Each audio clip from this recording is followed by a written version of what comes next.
Hello, welcoming everyone to the Insight session number one of the Upstream Ahead Summit Day 2. Today, we are going to talk about the oil and gas ENP and its impact on global warming.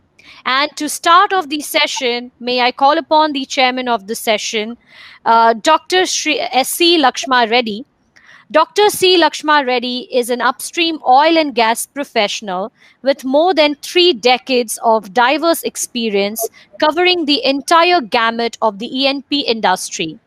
He has worked in field operation areas like Ankleshwar in western India, in Assam Arakan Fold Belt in northeast India, and in offshore and onshore areas of Krishna Godavari Basin in Andhra Pradesh, during which he monitored, supervised, coordinated, and executed various well site geological operations like lithologging, electrologging, production testing, log interpretation and correlation, and other production and development geological activities like workover operations. We welcome you, sir. I would also like to welcome the esteemed Thank you. panelists for the session today. May I welcome Shri K.D. Bharadwaj. Mr. Bharadwaj is an engineer by qualification with more than 25 years of professional experience in the area of environment management and productivity, including more than 15 years with the National Productivity Council of India and 10 years with the Tokyo based Asian Productivity Organization. As recognized expert on 3R and green growth for UNEP and UNCRD, he played a key role to make India the host country and successfully organize the prestigious 8th Regional 3R Forum in Asia and the Pacific April 2018. We welcome you, sir. I would also like to welcome Shri M.A. Patil. He has over 34 years of consulting experience in the domains of energy, environment, and water conservation, 20 years at NPC, and now 12 plus years at FICCI. Mr. Patel is a senior director and heads the technical consultancy vertical of FICCI, namely the Resource Conservation and Management Division, which provides consultancy and capacity building services to industries and other organizations in energy, water and environment audits, conservation and efficiency improvement studies. We welcome you, sir. I would also like to welcome Dr. S.K. Bajpai, Joint Secretary, Ministry of Environment, Forest and Climate Change, Government of India, NHPC Limited, Jawaharlal Nehru University. He was looking after the environment and forest related issues of NHPC's hydro projects, securing clearances from MOEF, monitoring implementations of environmental measures, handling enviro legal issues, etc. We welcome you, sir. I would also like to welcome the co-chair of the session, Shri Indrajit Barua. Indrajit Barua is the Executive Director, Basin Manager Frontier in Oil India Limited. He is an MTech in Applied Geology from Dibrugarh University. He had a long stint in field development activities, working both in greenfield and brownfields of the company prior to taking over as the head of the company overseas exploration project in Gabon, Africa. He now heads the company's frontier exploration activities in the northeastern states of Assam, Mizoram, Arunachal Pradesh, and Tripura. He has been a member of both AAPG and SPE. We welcome you, sir, and we welcome all the esteemed personalities for the session today. May I now request the session co-chair, Shri Indrajit Barua, to commence the session. Yeah, thank you, Chandrima. Welcome to the respected audience. Chairperson Dr. C. Lakshma Reddy, ADG Exploration DGH, Dr. S.K. Bajpai, the speaker Dr. S.K. Bajpai, and Sri M.A. Patil to the session Oil and Gas ENP and its impact on global warming. We have been allocated 1 hour of time, and I think we've already lost around 20 minutes, and each speaker has been given 15 minutes of time.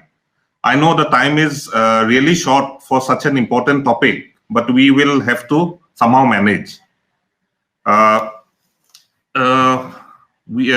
After we have finished with the presentation, we'll request the chairperson for his closing remarks, and we'll follow this up with a brief question-answer session. So, without, I would not now request Dr. Reddy for his opening remarks. I think we'll ask you for your closing remarks. So, without losing much time, we hand over the podium to Mr. Shri M.A. Patil, who's the head of Technical Services Wing of FICCI. Over to you, sir. Good evening, and it's nice, let me welcome Mr. K.D. Bharadwaj, Joint Secretary DPIIT, to this forum. It was done just now. And as I was mentioning on the backstage, we are dealing with a very sensitive subject, which is a global warming, which is the topic world over. But exactly, how you look at it, But the, session's topic, which says oil and gas EMP and its impact on global warming. It's the way you look at the thing. Many people say oil and gas EMP has increased the global warming. I would put this way, this is a perception how you look at it. Probably, we have delayed the global warming. Otherwise, if there is no oil and gas, probably we would have been dealing with the coal with a much more intensive way. That would have caused much more global warming and do the thing. It is all the perception how you look at it. Let's, from our part, we being in the E&P industry, oil and gas industry, which has, as oil grows, nation grows. This is a statement which we have in one of our national oil companies, the thing. Whatever is the consumption of oil and gas, whatever is the consumption of energy, that indicates indirectly the growth and prosperity of the country. So, as we are dealing with a sensitive subject, without wasting much time, let's discuss. We have a eminent speakers on this panel, Mr. Bajpai, who is looking after the environmental clearances and impact assessment and various other aspects, which really looks after the progress of the industry.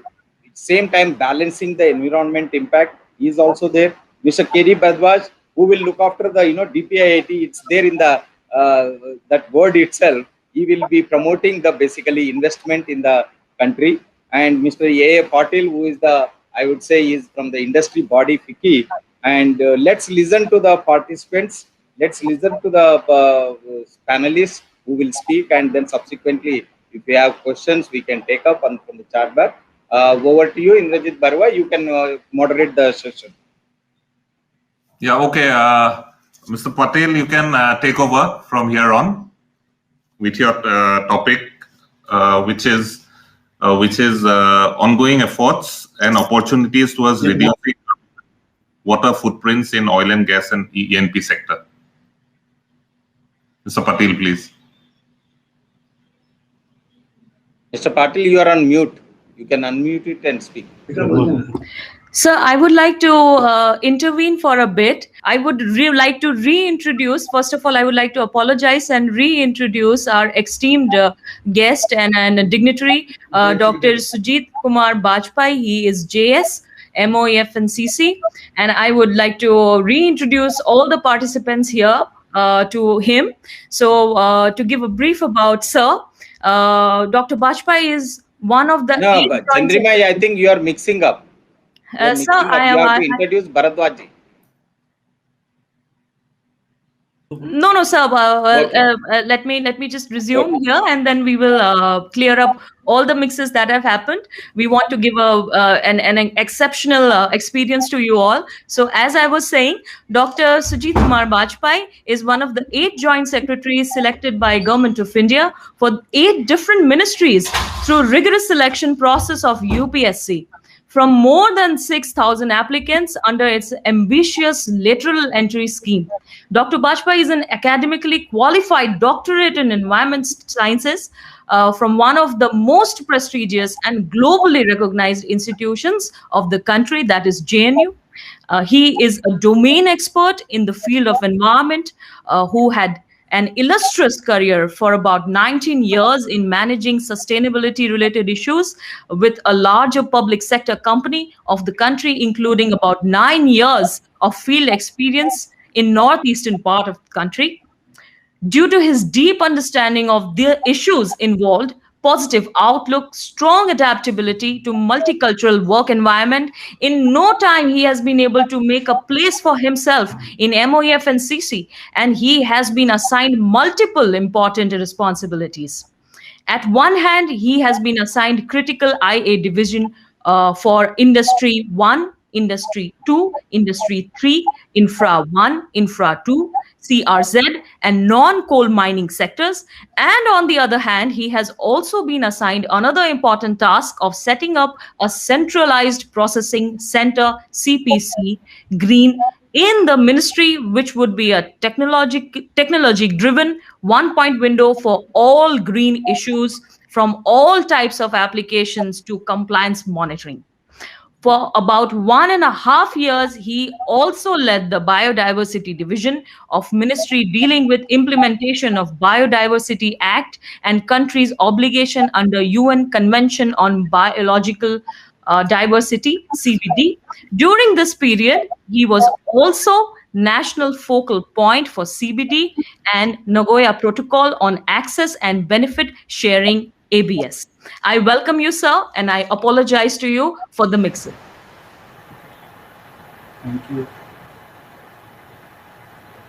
Yeah, I think we should start the session with Mr. Patel. Can you come to the podium, please?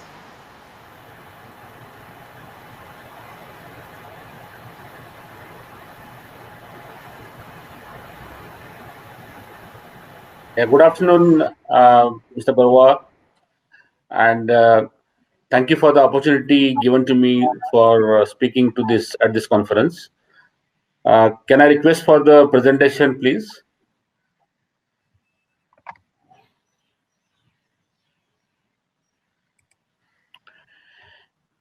Okay, so the topic given to me today is ongoing efforts and opportunities towards reducing carbon and water footprints in the oil and gas E&P sector.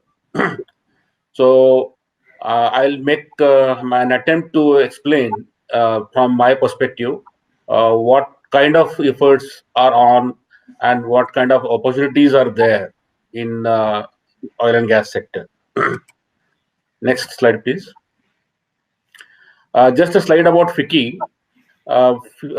Most of you are aware about Federation of Indian Chamber of Commerce and Industry. It is the largest and oldest apex business organization in India, established way back in 1927. It is a non-government, not-for-profit organization. FICCI is the voice of industries, business, and industry.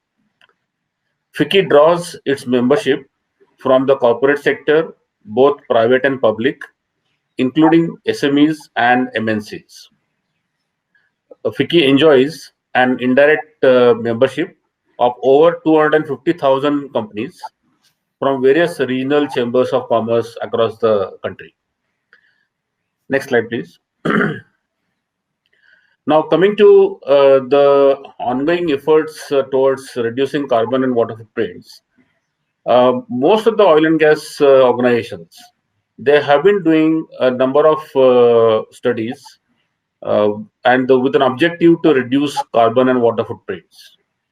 So almost all the organizations which are in the oil exploration field, there's a continuous effort going on to reduce their carbon footprints and the water footprints. Some of these efforts are done internally because you have internal resources, internal expertise. Some of these efforts are being done by taking help of external consultant agencies like us. So many opportunities have been identified over the last many years. Some of them are getting implemented also. Now, typically these studies and audits are being done by the industry periodically. Typically, it is like every 2 to 3 years, these audits are done by these industries. so as to achieve continual improvement. So ultimately, we are looking at continual improvement. How do we improve better than last year? So that is a continual effort which is ongoing in the field. So I should congratulate the oil and gas industry sector. There's a substantial effort is already going on. Next. Now, what are the opportunities in this area of reducing carbon and water footprints? Now, FICCI has been doing several energy and water audits for various oil and gas E&P sector organizations. Just to name a few, we have been doing such studies for Ken Vedanta Rawa facility, Vedanta Suvali facility, Ken Vedanta Arjan Barmer facility, RGT facility, then IOCL Bongaigaon refinery complex. So there are so many energy and water audits done by FICCI. During the years, many opportunities have been identified, many schemes were evolved, it was discussed, deliberated, and many schemes have been also implemented, or some are under implementation. So but today's talk will be basically focusing on my experience in the oil and gas industry sector. As to I'll come up with a few cases which we found that they could help in reducing our carbon footprints and water footprints. Next. So just to take you through like some opportunities in the carbon footprints reduction sector. So typically gas turbines or process gas compressors. It's one area where we find that there's a substantial scope to reduce our carbon footprints. The existing status, the gas turbines of the process gas booster compressors, PGBC we typically call, or process gas compressors, consume, this is a case of a particular industry. I would not like to name the industry, but based on a practical energy audit done by us, I'm reproducing some information here, just for understanding of the opportunity in this area. So in the gas compressor, it typically consumes 20 million SCM per annum of natural gas, which accounts for about 71% of the fuel gas consumption in the complex. These gas turbines are operating in open cycle at an energy efficiency of about 27% only, with about 71% of the energy lost in the exhaust flue gases, with stack temperatures in the vicinity of around 445 degrees centigrade. Only oil and gas in energy resource rich countries like Saudi Arabia or Qatar, etc., only they could actually afford open cycle gas turbines today. India has a limited gas resources, and certainly we cannot afford to lose this waste heat by operating gas turbines in open cycle. There may be various reasons why the open cycle gas turbines were initially installed. Because at the time of installation, we understand that there is an uncertainty as to how many years of this facility will operate, whether it is 10 years or 20 years or 30 years. So the kind of investment which is to be done for the complex, for the facility, maybe to save on to reduce the capital expenses, initially some facilities are gone for open cycle gas turbines. Now, what is the opportunity there? Presently, the electrical power demand of the complex is in the range of about 1,200 kilowatt, a particular complex which I'm talking about. Now, instead of open cycle operation, it is recommended that this power should be generated by combined cycle operation, that is gas turbine with heat recovery steam generators, HRSG, and coupled with steam turbine, wherein steam is generated from the exhaust waste heat and the steam turbine generator generates the required electrical power. Simulation showed that condensing steam turbine operating at steam pressure of about 20 bar at 265 degrees centigrade with the steam flow rate of 3 kg per second, that is 10 tons per hour, is required to generate about 1200 kilowatt of electricity. About 60 kilowatt will be the consumed as auxiliary power consumption. So the rest, the electricity demand of the complex of 1200 kilowatt could be met through the combined cycle power plant. This measure can save the entire present gas consumption of 4.987 million SCM per annum for the existing gas turbine generator. So there's an opportunity here. If we could recover this waste heat, probably there is a possibility of reducing our carbon footprints. Next slide, please. Thermic fluid heaters is another classic case. Existing status, in the new thermic fluid heater, the O2% and CO content in the flue gas was measured to be 6.2% and 0 ppm. The flue gas temperature was about 282 degrees centigrade. This was during an energy audit. Now, both O2% and flue gas temperature are on a higher side. The efficiency of the thermic fluid heater was estimated to be 76%, and on LCV basically 86%, which is poor. Measurements could not be done on the old thermic fluid heater as no porthole was available for inserting the probe. Now, the opportunity we found was the burner may be tuned to reduce the O2 percentage from the existing level of 6% to 3%, which will reduce the excess air level from existing level of 42% to about 17%. The efficiency of thermic fluid heater will improve by 2%. It is assumed that a similar scope of saving would be available for the old thermic fluid heater also. So through these simple measures, we could probably save energy, we could save gas and reduce our carbon footprints. Next, please. Now, compressed air. Compressed air is another area where there is a, in any industry sector, this utility has always scope. So in particular case which we audited, we found the average estimated compressed air demand based on prolonged data logging of power of compressor A and B, the two compressors, was estimated to be 373 CFM. The average power consumption of compressor A and B was 67 and 39 kilowatt respectively, implying specific consumption of 28 kilowatt per 100 CFM. It is also noted from the power profile that the compressed air demand generally oscillated between 264 CFM when only compressor A remains on and B is off, and 445 CFM when both compressors are on. So there's a variation between 264 to 445 CFM. What is the opportunity there? The capacity of the variable speed compressor D was 449 CFM. There's another compressor D. This compressor will operate very close to full load when the nitrogen plant is in operation, and 58% of capacity when the nitrogen plant is not in operation. Since this compressor has variable speed control, it will not unload. Only the speed and power will drop in proportion to the air demand. If only the variable speed compressor is operated, the average air demand can be delivered very efficiently without the power penalty due to unloading of the air compressor. The average power saving potential was about 10.5 kilowatt in that case. So there is a possibility of tweaking with your number of compressors. So there is no point in running all the compressors and underutilizing the variable frequency driven compressor. So VFD should be loaded more so that we can take benefit of the VFD compressor. That is the idea here. Next. Now coming to something on the water footprint side. So what are the opportunities to reduce our water footprints? So typically a case of one facility. So one of the opportunity there is recover and reuse boiler blowdown and flash steam.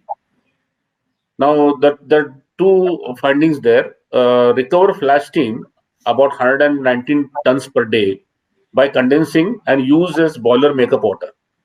And the second opportunity was collect condensate, that is about 263 meter cube per day with less than 100 TDS, and send it to some useful use. Now, existing status was the total boiler blowdown. The boiler blowdown was about 382 tons per day, and that was vented out to a flash tank. The flash steam generated is vented out to atmosphere, and the condensate so generated was drained into recharge pit. You have a big recharge pit.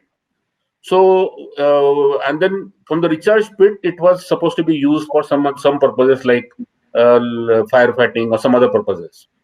Now, when we saw the TDS of the drain blowdown condensate was less than 100, and the quantity was 263 meter cube per day.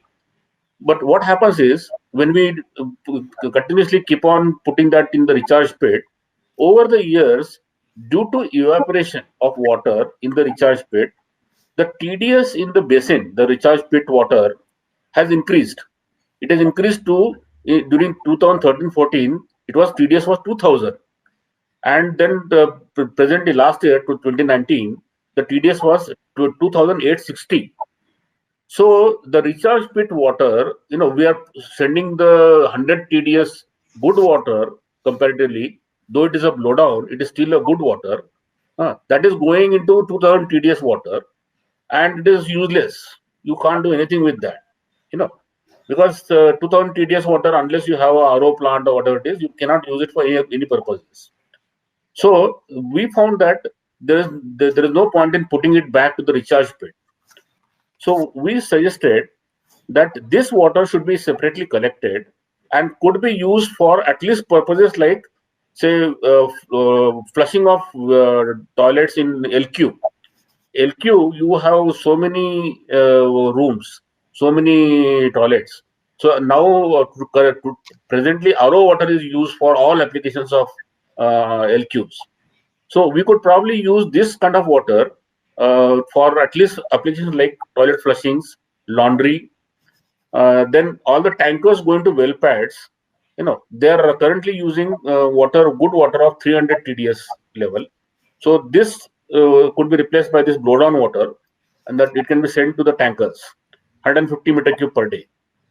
So as a result, about 350 meter cube per day was a saving potential in this particular case. And additionally, there will be energy saving in terms of waste heat recovery. So there's a possibility of reducing carbon footprint and water footprint both by recycling or try to reuse the water instead of disposing it to a common system. Though you have common recharge pits, all the water comes there, boiler blow down, and everything from the plant comes to a recharge pit, but then it becomes useless. You can't do anything with that. So that is the point here. So there's a possibility of working on it. Next slide, please. A couple of slides more, so that I'll then reuse of RO reject, RO stage 1 reject. It was the water quantity was 750 meter cube per day. So presently, that RO reject was going as a re-injection. Our recommendation was to use it for re-injection of water wells after some sulfide treatment. Now, presently, what happens is the RO reject is sent to deep well injection. Due to higher sulfide content, this water is not used for re-injection purposes. So we found an opportunity there. So there was a sulfide treatment plant was already under commissioning in that facility. So we said that this is also 750 meter cube water. It's about the total water which is extracted from the bore wells was about 22,000 meter cube per day for the purpose of re-injection. So we said that this 750 also could be possibly used with some sulfide treatment for re-injection purposes, which was about 4% of the total water. So this possibility was discussed, deliberated, and it was agreed upon. So probably, this RO reject water could be usefully utilized. We will reduce the groundwater exploitation and use this water for re-injection purpose with some tweaking with the quality of that. Next. Fire hydrant water. There's another possibility of saving a lot of water in the fire testing equipments. So like in particular case, the 10 hydrants were tested every day, and there are about 264 fire hydrants. Sorry to interrupt, but I think you'll have to hurry up because we are running out of time. Sure. This is the last but one slide. I think I'll just finish up with this. So, okay, sir. In the fire testing, presently what happens? The water after the fire hydrants are tested, the water is drained into the storm water drain, and then the water is supposed to reach the central pit. So as I said, once it reaches the pit, you can't use it anyway. Secondly, the water quantity is not that much. it gets dried off due to evaporation. So, and there are about each fire hydrant testing, the quantity of water used is about 1,000 liters per testing. So now, if we are testing say 10 hydrants and it is a daily affair, so we came up with an idea. Why do we drain that? Well, testing is required, but why do we drain that water into the storm pit, storm water drains? So we said, anyway, you go with a vehicle, so carry a mobile tanker behind the vehicle, and then this you drain the water into the tankers, mobile tanker, and then you do the testing, and once the tanker is filled, you take it back and put it the water in the.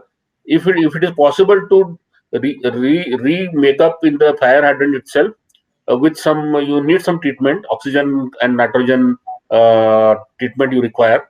So if that can be done, this water can be taken back into the fire circuit. Else, otherwise, it can be used for something else. But don't throw it. Don't throw it to the pit like common pit, as I said, is useless. You can't do anything with that water. Next slide, please. So this is the last slide. It's a kitchen utility area. So you have big canteens in the facilities, and there are taps for our washing of utensils, washing of hand. We have seen hand washing taps with a 20-25 LPM flow rate. Now, do we require that? We don't require that. So we could happily reduce it by at least 50%. So it could bring down to maybe around 5 LPM or close to 10 LPM. So if we do that, because these taps are used for almost 8-10 hours a day in the morning hours, lunch hours, evening hours. So there's a lot of water saving possibility there just by replacing the tap with a water efficient taps. So that way we could reduce our water footprint. So finally, to conclude, next slide, please. Yeah, to conclude, so there are many opportunities in the oil and gas E&P industries for reducing energy consumption through effective energy audits, through experienced and reputed agencies. So I'm stressing here, experienced and reputed agencies is must, because the experience carried by the experienced people helps in identifying newer opportunities in your complexes. So for reducing water consumption through effective water audits are required, and overall reducing carbon and water footprints is possible. There are two ways to do that. One is either we change the technology to reduce our carbon footprint or water footprint, or we do simple operational tweaking and try to reduce our carbon footprint and water footprint. So today, like in the Indian context, this is the second option is probably more attractive because there's lesser investment. So there are opportunities. There are many opportunities in this area. Thank you. Thank you, Sri Patil, for your illuminating presentation on the ongoing efforts towards reducing carbon and water footprints. We quickly move over to Dr. S.K. Vajpayee for his topic, Building a Resilient Strategy for Sustainable Oil and Gas E&P Activities. Thank you very much, Mr. Barua, and at the outset, very warm greetings to all of you, and let me express that I'm really delighted to have gotten this opportunity to engage with the distinguished members of this fraternity, oil and gas sector fraternity. The topic which I'm going to talk about is a little different from what you actually said, because I'm not the right person to suggest you strategy. Actually, I will be focusing my talk on the building resilient strategy for sustainable oil and gas E&P activity. And I'll not be making any presentation to make your life a little easier so that I can concise my talk within the given time. So when I say that building resilient strategy for sustainable oil and gas activities, so there are two key words which we need to understand.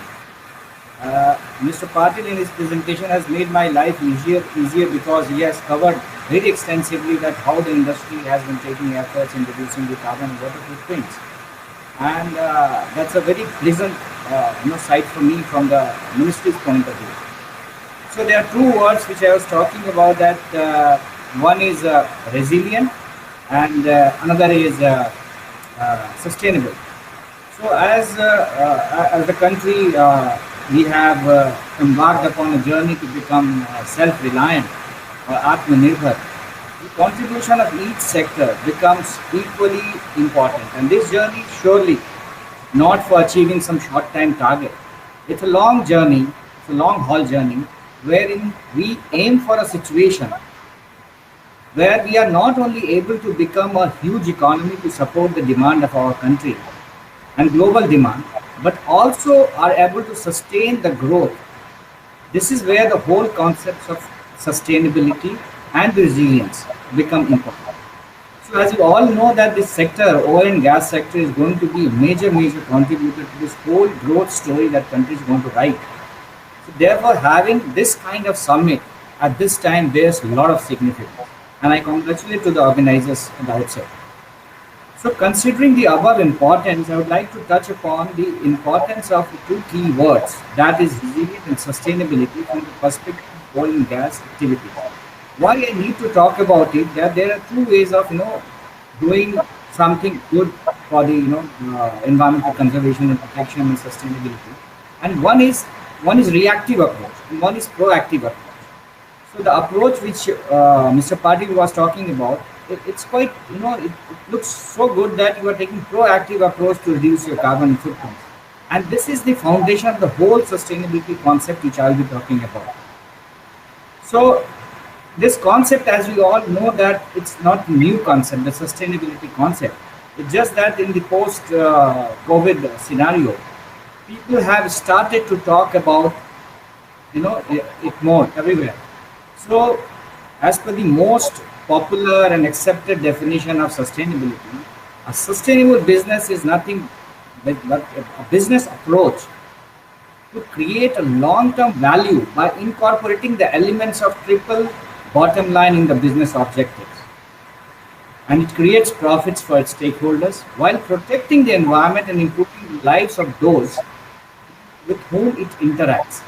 So this approach has been there since long, but has not really made a big difference in the approaches we conduct our businesses. So there still exists a notion that spending on environmental and social measures is like a philanthropic activity, or that it makes the business unviable. However, it still remains one of the most popular, this is my experience, is one of the most popular topics of discussion in all big conferences. But we see the impact of this COVID. It is actually shown as a stark reality that this cannot go on forever. And each one of us needs to make it everyone's business. If we have to sustain our growth and businesses, and then we need to sustain our growth, then businesses need to play a major role in this. So, an oil and gas sector becoming a big contributor to this is going to play a big role in it. So, it is pertinent to mention that there are many examples that how corporates have adopted the principles of sustainability in their business strategies and have made a difference. And some of the examples were shown by Mr. Patil also. But still, these cases are not many. The basic problem is that the most companies fail to grasp the nuances of the sustainability concept, and that is why they are unable to galvanize their employees to integrate sustainability into their everyday operations. There are many who still believe that sustainability is important, but it is someone else's problem. And that is what is reflected in many companies which have a sustainability department or EHS department or environment department, whatever name, for everything sustainability related. So this is actually very unfortunate, because sustainability permeates, as you showed in the last presentation, that it permeates every aspect of a company's operations, and that is why it requires active engagement of every employee so that companies can transform to more and more sustainable business models. So therefore, the companies you see who are global leaders in sustainability have made it clear that sustainability is the responsibility of everyone in the organization. And therefore, have a more engaged and productive workforce, and the companies are profitable in the long run. So in order to, actually appreciate the importance, unless we appreciate the importance of the concept sustainability from the business perspective, we will not be able to actually take those measures which not only help us grow our businesses, production, exploration, but also make our growth sustainable. So we have to first of all understand, as you said, that Mr. Barua, while he's giving his introduction, he was saying that he has been working in an area which is very fragile ecology. He's been working in a lot of forest areas, and his job becomes very difficult to strike a balance. So it's very important that we humans are just a small part of this whole biocentric world. And other components, like you said, the plants and animals and other things, they are no less. So actually, this biodiversity and the environment around us is actually the foundation of life. And its services are essential for our growth story. So in other words, this thing actually supports the, you can say, the very things that make our lives meaningful. So that is why we need to keep the environment at the heart of all of our whole development strategies, because there is no planet B where you have all these services. So when I say that 3 pillars, so pillar itself shows you that it is a pillar. If you shake the pillar, your whole thing is gone. So first component is that. Second component is social component. It's no less important. Although COVID-19 has been hailed as a big equalizer, but the reality is that we are not equally resilient as a society. Socio-economic status is strongly related to the vulnerabilities, with poor and underprivileged suffering to a disproportionate extent. In fact, if you say that COVID-19 has actually exposed the fault in our conventional way of businesses, state and society governance, then it will not be a wrong thing to say. So actually there is a growing need globally now, more than ever, to build back better and ensure that resilient and green recovery takes place post this COVID-19. So experience from this pandemic and lockdowns across the world has underlined that protecting workers, protecting communities, and protecting environment is not only the right thing to do for Indian businesses or businesses everywhere, but it is key to their long-term resilience. So considering these facts, we can't afford to slip back to business as usual. We need to learn from the mistakes. So that is why our thought process has to be business unusual. It has actually, the whole incident which has, we have been going through for the last more than 1 year, it has forced us as individuals, institutions, and societies to rethink the way we have conducted ourselves and the basis of our decision making at home, at work, and in society at large. So now this consensus is emerging globally that greater attention and investment should be done towards preventing and mitigating negative impacts of businesses on workers, communities, and environment. And that is why all the efforts which Mr. Padri was talking, they play a very important role for the oil and gas sectors in the time to come. So far, as we all know, this esteemed gathering of audiences, I can see that when you talk about competitiveness indices, they are normally have been used as a barometer by business leaders, investors, and analysis globally to test business friendliness of countries for making trade and investment decisions. But how, after this COVID-19, it is evident that future trade and investment decisions can't be solely based on such indices, given their narrow focus on economic indicators and infrastructure. So, expansion of such metrics by incorporating indicators pertaining to resilience, inclusivity, equity, environment and social protection, and climate change, etc., they seem to be imperative now. And actually it has started happening already. So in a nutshell, only 3 things emerge that we must care for our planet. Second, people are the biggest stakeholders. And third, profit is important because without it, business cannot survive. So now I'll come specifically few issues I'll talk about oil and gas sector, sustainability issues and oil and gas sectors. So there could be, the biggest issue is for us in oil and gas sector is how to produce energy so as to sustain over many generations of our society without damaging the environment and without losing on the side that our economies takes benefit, economies grows along. So there could be many drivers to sustainability issues in oil and gas sectors. One is that increased population, another is increased competition, global climate change, which we are discussing, and then stakeholders and shareholder expectations besides many other things. So although oil and gas sector represents more, much more than, it actually represents much more than just one of the main energy sources used by mankind. Because besides being I will say that important energy source, these petroleum products actually serve as a feedstock for several consumer goods. So they play a growing and relevant role in people's lives also.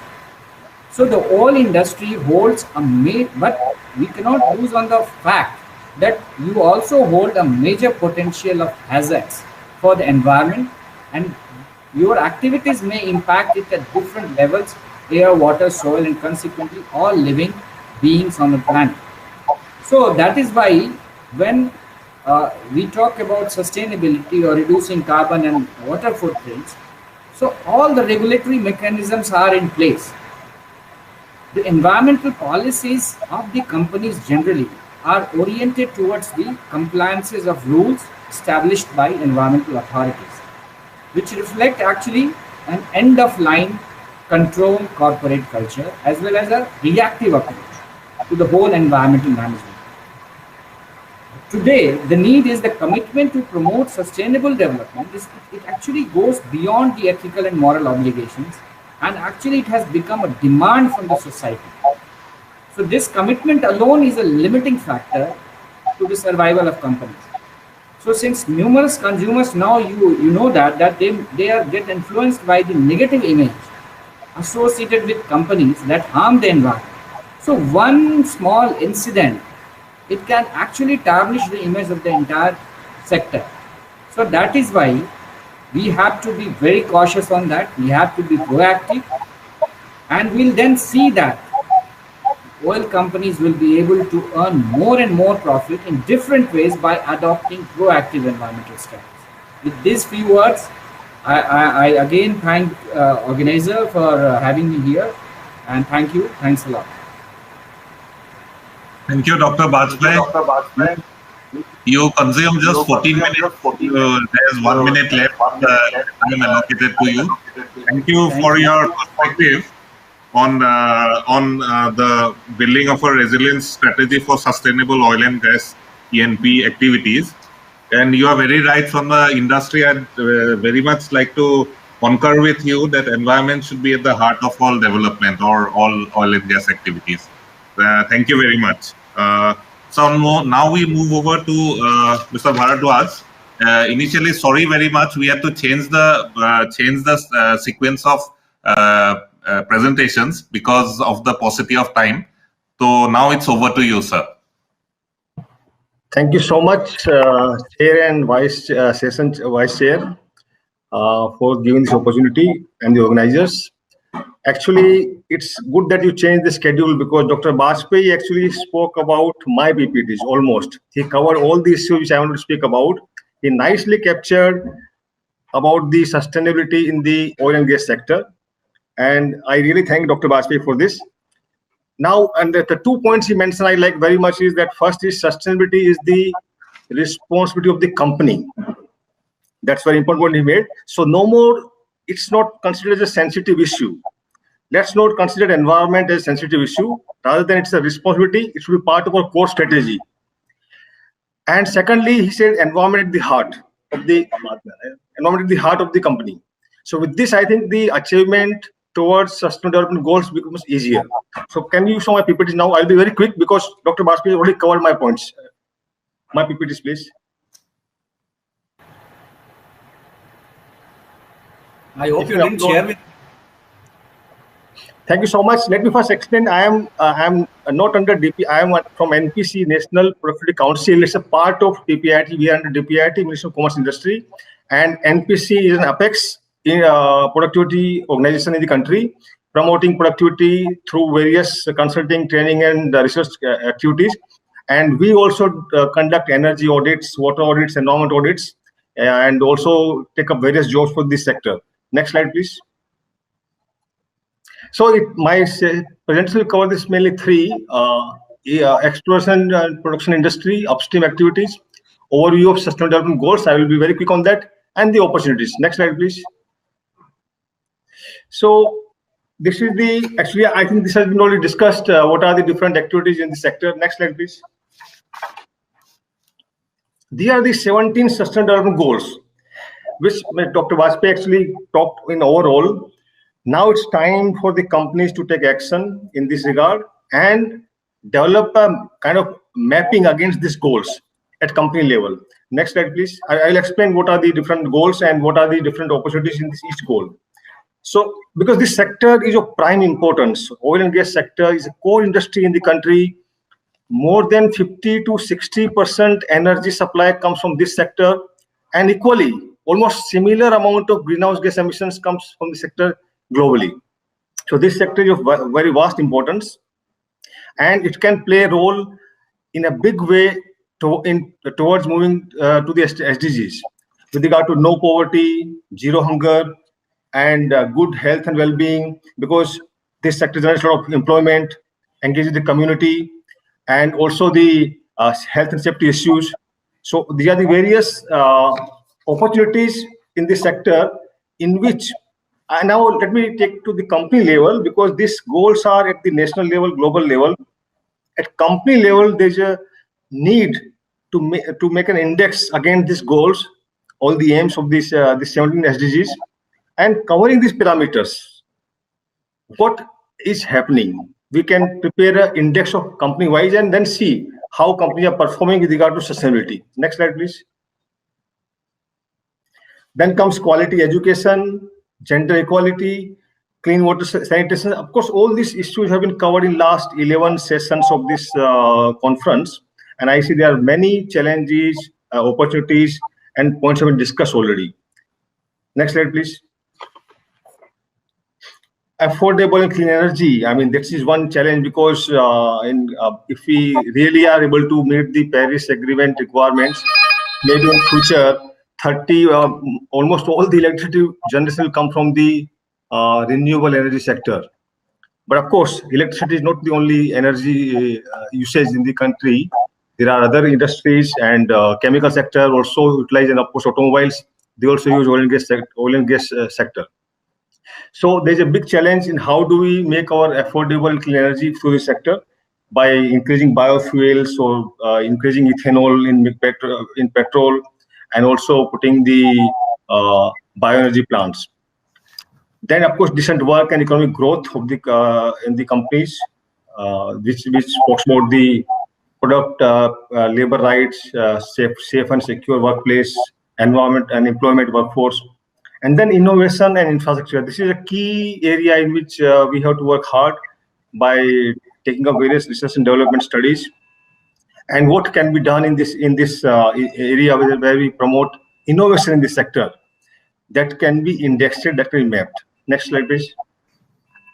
So these are the goals which you have to achieve by 2030: reduce inequalities, sustainable citizen communities where you have townships, and what kind of waste management is being practiced at company level. And if all the companies, and of course, here I would like to say that almost, see, if you talk about the oil refining, around 35% companies are from private sector, but more than that, 65%. Almost they come from the government sector. So here the role of government sector also comes in picture. And sustainable consumption and production, including supply chain and also the consumers, and of course production. I think we had one important session on digitalization, digital transformation. It's very much required in this sector to have the reduced cost of production and also improve productivity. Next slide, please. Climate action, because as I explained earlier, and Dr. Baspi also covered very clearly, and Mr. Patil also mentioned plant level companies what can be done. I think because this sector emits around 50 to 60% greenhouse gas emissions. So again, I repeat here, this key word is here. Let's not consider environment as a sensitive issue anymore. Let's face it, adopt it as a part of our core strategy. Life below water, the oceans, river bodies, lakes, and life on land, there are spillages and there are soil remediation. These activities are being done, but we have to go beyond that now. Next slide, please.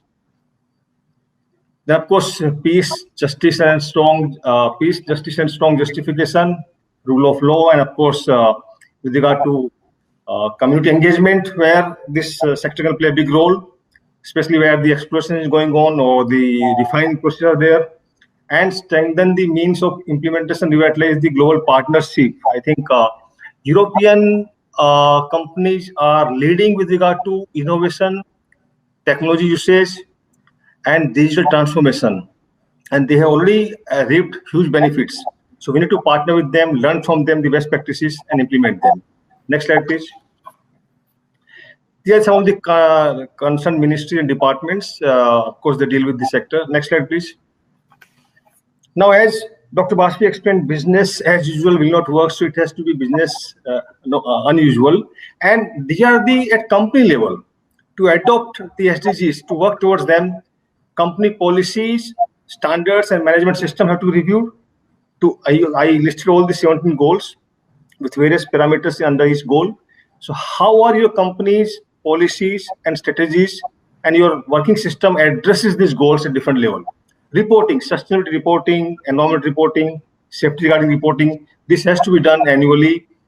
Project due diligence with different parameters, with 3 pillars Dr. Baspi explained, all can be utilized to carry out due diligence. Risk and opportunity assessment and planning process, this company should adopt it. Engage with the communities, government, and stakeholders. So no more sensitive issues. You have to engage with all these people in order to address this issue. And of course, for innovation, you have to invest in research and development to have better technologies. Next slide, please. So these are the few next steps. Extend your current engagements, move beyond just social investments. Let's not look at just having some investment in some projects under our corporate social responsibility, but we have to go beyond that. Produce more solid and tangible results by fully integrating the principles of sustainable development goals. So they have to be localized at company level now, the SDGs. Responsibility extends beyond spill management and soil remediation. Environment strategies should become part of your core strategy. Oil and gas companies are presented with a unique opportunity to foster economic and social development designed for a sustainable and prosperous future. Your part in the economy is big. You are a core sector of our country, so definitely you can play a big role. And of course, there are investors, regulatory bodies, and powerful interest groups will continue to put pressure on this sector to change the status quo. And let's not look at this as a pressure, rather it's a requirement. Next slide, please. Thank you so much. So that was my quick presentation, and I will be now looking forward to question and answer. Thank you so much. Thank you, Mr. Bharadwaj, for your wonderful presentation towards sustainable development goal challenges and opportunities in E&P sector, and your advice to the industry. It's very we are very thankful for that. And all the 3 speakers were very illuminating. I think the audience has, and not only us, but the audience has also sort of learned a lot from this. So now I think Dr. Reddy, if you could come up with your closing remarks, then we can take the question and answers. Thank you. It was really very good session, and good panelists, and they brought out several aspects of the sustainable development. What are its goals? What are its challenges? And how it's getting benefited, and what opportunities exist in E&P sector with regard to sustainable goals, and Mr. A. Patil has brought out, towards reducing carbon and water footprints in the set and its ongoing efforts and opportunities. It was all are very enlightening sessions, and Bajpayee has brought in his experience of environmental clearances and its impact, environmental impact with regard to oil and gas projects and other projects also. As I was mentioning, it's a very delicate issue which world is discussing with regard to impact on global warming, with regard to oil and gas ENP, as I was mentioning earlier somewhere.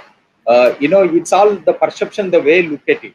Oil and gas ENP projects has contributed to global warming. I would say oil and gas ENP projects have reduced the contribution to global warming. What would have happened if oil and gas industry would not have been there? We would have consumed more and more coal, and the coal would have generated more carbon. More carbon means more greenhouse effect. More greenhouse effect means more global warming. That would have been there. So it's all the perception, how you look at it, and the ENP industry has been responsible for overall growth and industrial revolution across the world, and it has improved our living style and the standard of living and other things. But now it's a critical time. The COVID has shown what is its damages which can cause on the environment, how we need to have a sustainable development, at the same time enjoying all the facilities and benefits given by the nature and God, how we can progress and how we can make our lives comfortable, how we can make more effective and more productive in improving the lives of the human being. And India recognizes the importance of meeting its climate commitments. Even though coal is expected to continue to dominate India's primary energy in the foreseeable future, the country is exploring all possible avenues of reducing greenhouse emissions. The government is pursuing various measures to reduce emissions from power plants, for instance, increasing the efficiency of existing power plants and using cleaner coal technologies and deploying renewables, particularly solar. All are complementary activities. It has to mutually coexist so that all the industry can grow, and everything has its own challenges. You don't think that renewable energy doesn't have challenges. How do you dispose of the batteries? How do you do the things, whether it is a biodegradable or not? So in a coexistence manner, we can always, all the industries can grow. And as we in the recent past we are showing, and of late there is a net zero. We are moving to net zero future, but that means what? We might be consuming less oil and gas in transportation sector, maybe with a smart transportation sector, sectors which are developed and massive public transportation, all these things. And now we have anyway moved from physical world to virtual world, and the people started working from home and virtually we are meeting. These are also reduces the carbon footprint in the thing. And of late, there is a new technology which we are telling, carbon capture, utilization and storage. I would put a new definition, carbon capture utilization for sustainable development, sustainability. Instead of storage, I would say sustainability. And these carbon capture utilization, and where do you use? We can capture these carbon from the thermal plants and various other means, wherever the carbon emissions are there, which we can use productively by maybe to enhance more oil and gas. And more, fuel standards have increased, emission standards have become strict globally, world over, and then more and more EV vehicles are coming into transport sector. All these things will contribute. Of course, expert panelists have brought out very lucidly all the impacts of these on our environment, how we can have a sustainable development. It's nice having, all eminent speakers on the panel, and it's an opportunity to me to chair the session. And thank you all panelists, Mr. Bajpayee, Mr. Bharadwaj, and Mr. Patil, and Indrajit Barua for nicely coordinating the session. Thank you very much. So that's just one more thing. There are around a couple of questions. I'll just take a few minutes. There's one question for Mr. Patil. It comes from Mr. Atul Borthakur from ONGC. Please enlighten on carbon tax credit adopted by other countries. Indian oil players need attention. If you could say something on this, Mr. Patil. Actually, the question is quite relevant, but unfortunately, I will not be able to put more light on this particular requirement. But of course, like there was a time when CDM was on. That time there was through the CDM projects there used to be benefits accrued to the companies here. But now that 2014 onwards, that is not there. But there is no concrete mechanism between how do we trade the carbon savings. So sorry, I can't answer your question correctly. Thank you for the opportunity. Okay. And Dr. Bajpai, while you are speaking, another question had come up from Mr. Srivastav. Sir, what is the latest on carbon credits being earned by organizations in lieu of various CDM projects going on? Or the next course of action will be decided in the COP26 in Glasgow only? If or so, yeah, the question came when you were speaking actually. So I'm putting in the question to you. If the panelists can also answer, it's well and good, sir.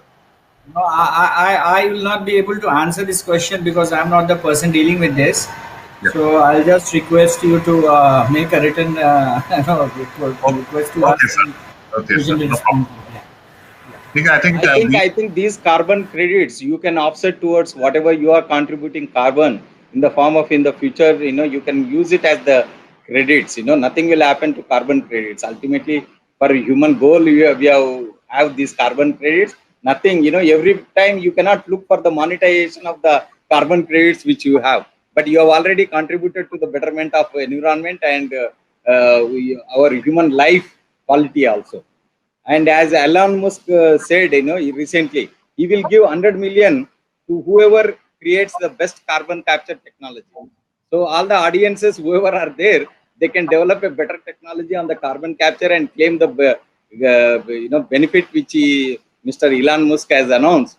So you can claim $100 million. Thank you. I think possibly we've come to the end of the session. Thank you once again to the panelists, the chairperson, the audience, and also the backstage guys who have done an excellent job. Thank you very much. Thank you. Thank you. Thank you, Bajpai. Thank you, Bajpai and Mr. Patil and Bharwaj. Thank you, Mr. Patil. Thank you, Mr. Bajpai. Thank you, Mr. Reddy.